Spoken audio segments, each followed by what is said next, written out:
Sara. Me gustaría ser el perro de un perro, porque si yo fuera una perra, todos estos miedos se disiparían y viviría en armonía y libertad. Creo que toda mi existencia sería mucho más amable y liberal. Yo nací para ser perra, por favor, dejadme serlo, pero no quiero llevar nunca el bozal. Que si tengo la cabeza en otro lado los domingos, me dejéis que me apalanque en el sofá.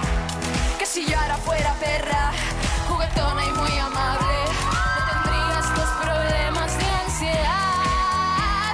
Que si yo ahora fuera perra, no estaría aquí llorando